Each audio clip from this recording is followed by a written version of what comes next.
हमारी एकता जिंदाबाद, आवाज तो हम एक है। हमारी एकता जिंदाबाद, आवाज तो हम एक है। आदिवासियों का जमीन जबरन एससीएल द्वारा अधिग्रहण को लेकर बोआर्जो प्रखंड परिसर में धरना प्रदर्शन का मामला सामने आया। बीते 19 जनवरी को तालझारी मौजा और आसपास के आदिवासी ग्रामीणों के बीच जिला प्रशासन और एससीएल द्वारा जमीन अधिग्रहण को लेकर पुलिस और ग्रामीणों के बीच झड़प हुई थी। पुलिस बल द्वारा आदिवासियों की भीड़ को हटाने के लिए बल प्रयोग किया गया था। कई लोगों के ऊपर लाठीचार्ज भी किया गया। इसी विवाद को लेकर आज बोआर्जो प्रखंड परिसर में विरोध जाहिर करते हुए आदिवासियों ने धरना प्रदर्शन किया। धरना प्रदर्शन में पुलिस बल भी मुस्तैद नजर आए। किसी भी तरह का कोई विवाद नहीं हो, सुरक्षा के मद्देनजर से पुलिस बल तैनात रहे। बाहर से आए कई सामाजिक संगठन के वक्ता और सीटू के नेताओं द्वारा संवैधानिक चर्चा की गई। साथ ही वक्ताओं ने बीते 19 जनवरी 2023 को जो तालझारी मौजा में आदिवासी और पुलिस के बीच आमने सामने झड़प हुई, साथ ही लाठीचार्ज किया गया था, इस मामले को लेकर भी बाहर से आए सामाजिक संगठनों ने इसका घोर निंदा किया। वक्ताओं ने कहा कि आउटसोर्सिंग कंपनी के कई दबंगई पदाधिकारी द्वारा जबरन जमीन अधिग्रहण का कयास लगा रहे हैं।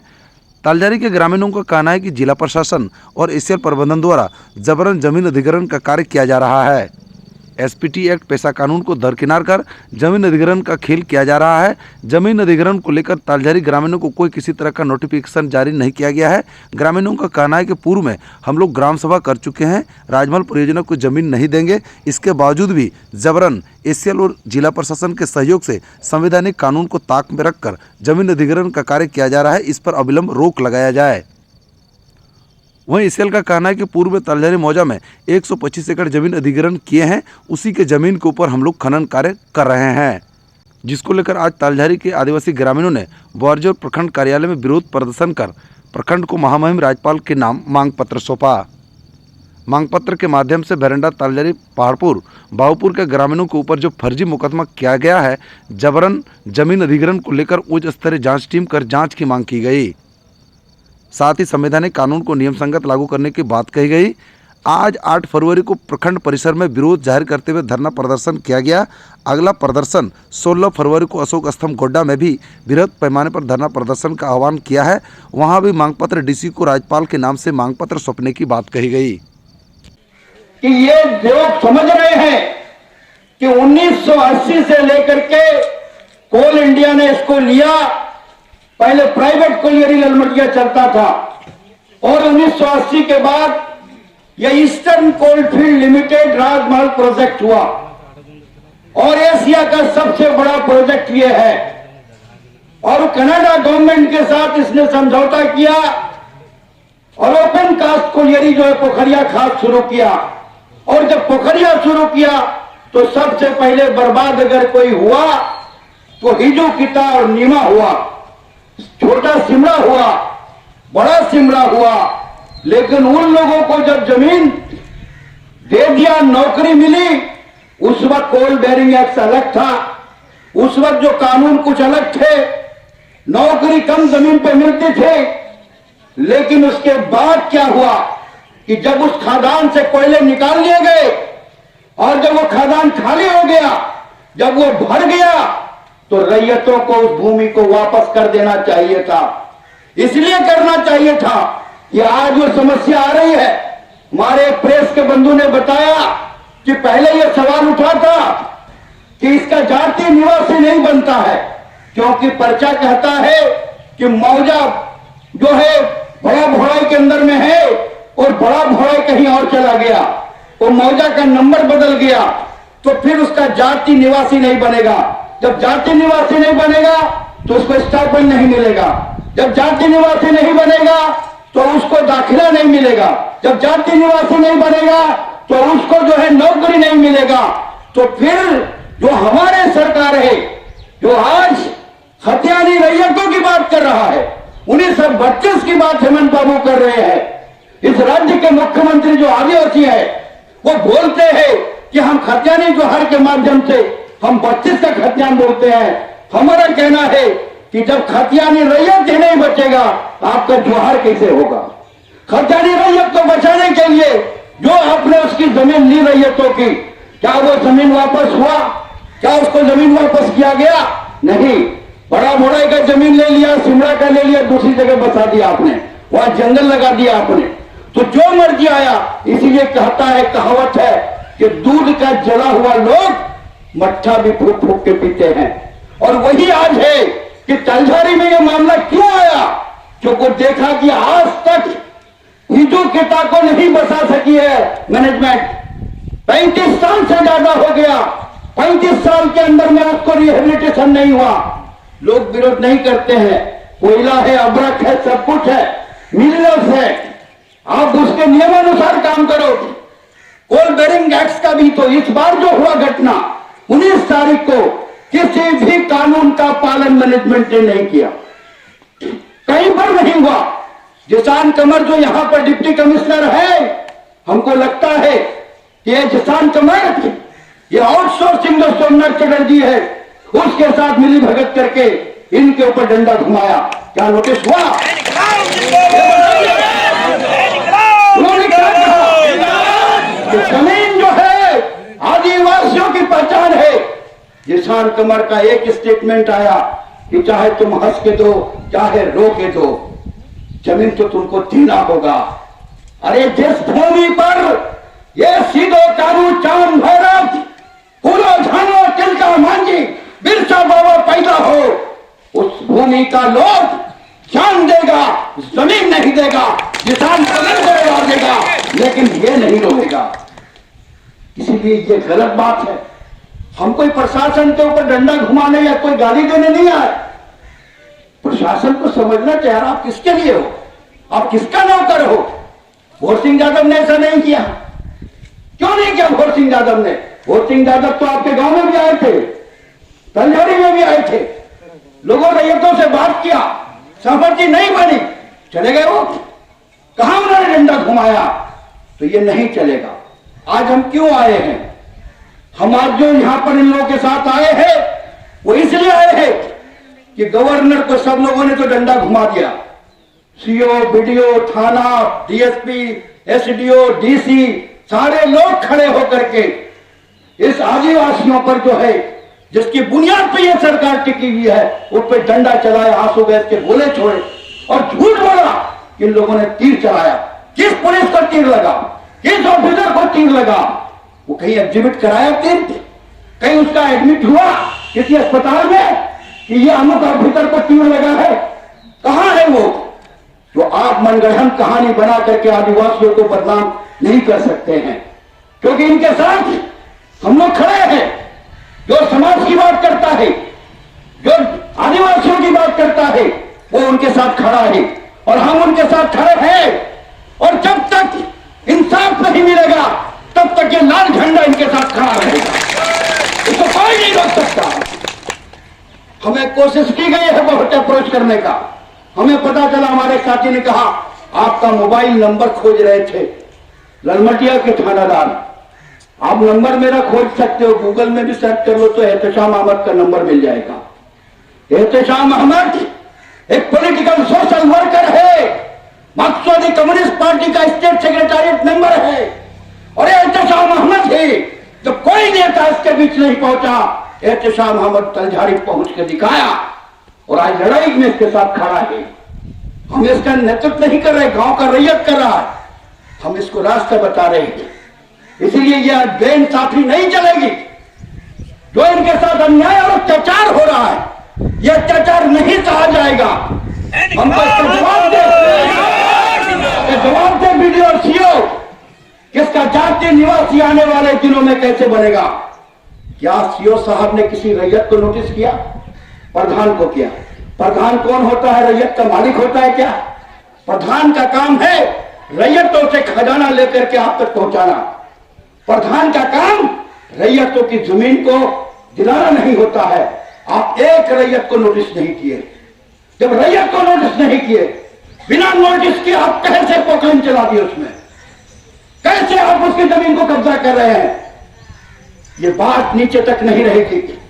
ये बात गवर्नर से लेकर के केंद्र सरकार तक जाएगा, आदिवासी का जनजातीय आयोग तक जाएगा, जरूरत पड़ेगी तो कोर्ट तक जाएंगे, हाई कोर्ट तक। लेकिन जिन लोगों ने यह हरकत किया है, जो बिना कुछ सोचे समझे इनकी जमीन पर हमला किया है, उनको हाई कोर्ट तक भी घसीटना होगा तो हम लोग तैयार हैं।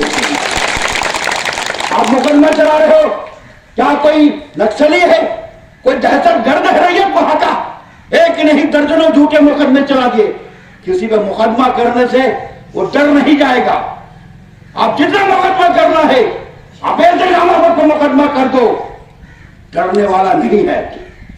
हम लोग तो जेल और जिंदगी ये करते आए हैं आज तक, और कोई भी राजनीतिक कार्यकर्ता लाठी और गोली और जेल से नहीं घबराता है, वो हमेशा लड़ते रहता है, वो दलाल नहीं होता है। जिससे ललमटिया में ईसीएल की दलाली करने वाले जो कुछ राजनीतिक नेतागण है, उसमें से कम्युनिस्ट पार्टी के लोग नहीं होते हैं, ये मैं कहना चाहता हूं। इसलिए आज जो मेमोरेंडम देने आए हैं, वो मेमोरेंडम का मुख्य है हिस्सा के गवर्नर साहब को देंगे, क्योंकि सीओ साहब तो खुद कार्रवाई में थे, लेकिन हमारा माध्यम है, हम कैसे भेजेंगे? हम रांची जाके नहीं भेज सकते। इसलिए आज ये एक सिंबॉलिक है, ये जो धरना आप देख रहे हैं ये सिंबॉलिक है, ये पूरे लोग नहीं आए हैं, लेकिन हम 16 तारीख को गोड्डा के अंदर में वहां भी हम लोग पहुंचेंगे हजारों की संख्या में। डिप्टी कमिश्नर कि रोक के दो, रो के दो या हंस के दो, जमीन देंगे। हम जिसान कमर को हुई इस मैसेज देने के लिए गोड्डा पहुंच रहे हैं। और मार्च के अंदर में है जो बोलते हैं ना, आदिवासी जब जगता है, तो अभी एक छोटा सा मोड़े मांझी बरंडा में हुआ है। मार्च के सेकेंड वीक तक में दिशोम बैसी होगा, पूरे संथाल परगना का आदिवासी लाखों की तादाद में जुटेगा, कर देगा, वो बर्दाश्त नहीं करेगा। आदिवासी एकता जिंदाबाद। इसलिए कहने आए हैं कि आज एक टेलर है, ये भीड़ देखनी है तो भीड़ देखोगे मार्च में। अगर प्रशासन को समझ में आती हो तो सहमति बनाओ, पहले सहमति बनाओ आपस में, और सहमति बनाओ इनकी शर्तों पे पहले पुनर्वास की व्यवस्था करो। बिना पुनर्वास के विस्थापन आप क्या करोगे? तलझारी कहां जाएगा? वाणिज्य ब्लॉक के जमीन पर रहेगा, कहां जाएगा? आपने कहा 16 में समझौता करके बसदिया के आगे नहीं बढ़ेंगे, आज तलझारी बढ़ गए, बड़ा भुड़ाई आप एक्वायर कर लिए, सारे रैयत ले लिया, सब पत्रकार को मालूम है, सारे रैयतों ने मुआवजा ले लिया, नौकरी ले लिया, वहां पोकलेन क्यों नहीं चला? आप होशियार हैं कि वाणिज्य और चौक पहुंचने के लिए ये जो सड़क है इसको काट दो, और इधर तो है ही है ब्लॉक मेरा, जाएगा किधर से? उसको तो भागना पड़ेगा, ये नहीं चलेगा। आप ये कोशिश किए बड़ा भोड़ा और पोखरण चलाते, कोई एतराज है क्या बड़ा भोड़े का लोग दिया कि नहीं जमीन? कुछ बोला? बड़ा भोड़ा के बारे में कोई चर्चा किया? वो तो पर्ची पड़ा है, तो तलझारी कर रही है कि जमीन क्यों छीन रहे हो तुम, जिसको नोटिस भी नहीं किया? 1.5 करोड़ मुआवजा किसको दिया? कोई लिस्ट है, कोई सूची है? आपसे पूछना चाहते हैं हम कि क्या एक रैयत, मान लिया जो कोई रैयत का नाम सकल हसदा है, आरटीओ है, सकल हसदा का 5 बेटा है, जमीन 50 बीघा है, उस 5 बीघा के बाद जो उसका पोता है, वो पोता कितना है, वो सब रैयत होगा। कानून तो यही है।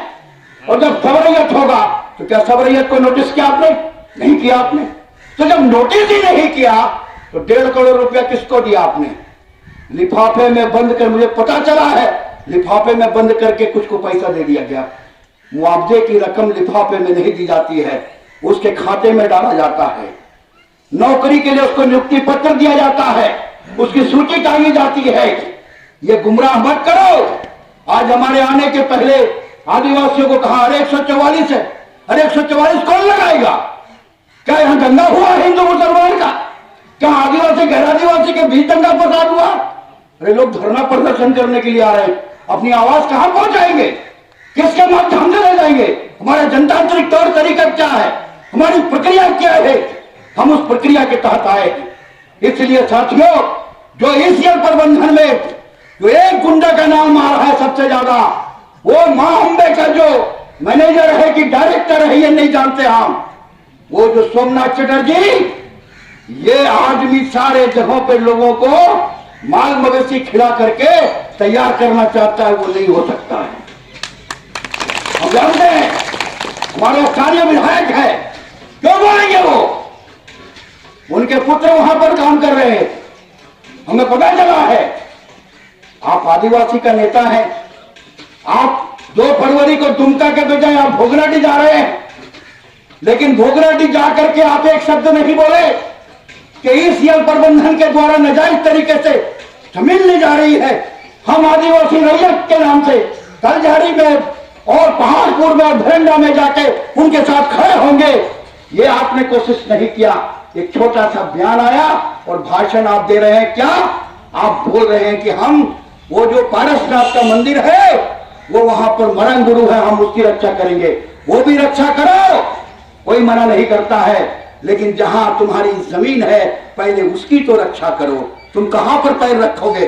किस जमीन पर जाओगे? जब वोट मांगने जाओगे तलझारी में तो क्या पूछोगे रैयत से?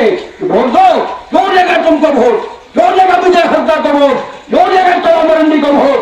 बाबूलाल आया, बीजेपी का अध्यक्ष राज्य का, अमित शाह के यहां जाना है रैली में, लेकिन इतनी लाठीचार्ज हुई, एक भी रैयत से उसका दर्द बांटने नहीं गया। क्यों? आप लोग आदिवासी के नाम पर नेता बनते हो, आदिवासियों पर हमला होता है। बंद करो, आदिवासी का नाम कौन है? बंद करो। ये आदिवासियों के नाम पर ये लोग राजनीति करते हैं। नाम बाबूलाल मरांडी, लेकिन तलझारी पहाड़पुर की जमीन, बदिया की जमीन, लोग रैयत बेदखल हो गया। ईसीएल प्रबंधन हमला कर रहा है, 400-500 पुलिस ला करके हमला किया। एक बयान बाबूलाल मरांडी के जुबान से नहीं निकला। आप कहते हो हम आदिवासी के नेता हैं। एक बयान हेमंत सोरेन के नहीं निकला, एक बयान विजय हंसदा के नाम से नहीं निकला, एक बयान लोविन हेम्ब्रम का नहीं निकला। उनको तो छोड़ दीजिए, वो ईसीएल में जो नेतागिरी करने वाले हैं ये सारे छोड़वैये उसी मैनेजमेंट के साथ खड़े हैं, आउटसोर्सिंग के साथ खड़े हैं। सबकी दुकानदारी बंद हो गई, किसी की दुकानदारी हम लोग चलने नहीं देंगे। ये साफ कहने के लिए आए हैं। ये धरना एक मैसेज देने का रास्ता हमारा है, और आने वाले दिनों में हमारी लड़ाई जारी रहेगी। इसी आशा विश्वास के साथ हम अपील करेंगे अपने भाइयों से कि 16 फरवरी को शहीद स्मारक में, गोड्डा के शहीद स्मारक, जहां 42 के आंदोलन में 16 आदिवासी साथियों ने झंडा फहराने के दिवस में उनको गोलियां खानी पड़ी थी, उसी शहीद स्मारक पर हजारों की संख्या में पूरे जिले से आदिवासियों की रक्षा करने के लिए आदिवासी अधिकार मंच, किसान सभा और भूमि बचाओ संघर्ष मोर्चा के बैनर तले हजारों की संख्या में वहां धरना होगा। और उस दिन भी इसी मेमोरेंडम को हम गवर्नर तक पहुंचाने का काम करेंगे, और उसके बाद फिर हम लोग रणनीति बनाएंगे और मार्च के 2nd वीक तक में एक बड़ा महापंचायत करेंगे, किसान बैठी करेंगे, पूरे संताल परगना को बुलाएंगे, क्योंकि एसपीटी एक्ट का सवाल है, कोल बेरिंग एक्ट का सवाल है, पेशा कानून का सवाल है, जो झारखंड सरकार का पुनर्वास विस्थापन नीति है उसका सवाल है। सारे चीजों का जो उल्लंघन हुआ है, इस उल्लंघन के खिलाफ हमारी लड़ाई आगे जारी रहेगी। लड़ाई आज चुपचाप हम लोग बैठने वाले नहीं है, इस लड़ाई को हम आगे ले जाएंगे। इसी आशा विश्वास के साथ अपनी बात खत्म करते हैं। जिंदाबाद आदिवासी रैयत, जिंदाबाद सिख भूमि बचाओ संघर्ष मोर्चा, जिंदाबाद, जोहार सलाम आदाब, इनकलाब जिंदाबाद, हमारी एकता जिंदाबाद, आवाज तो हम एक है।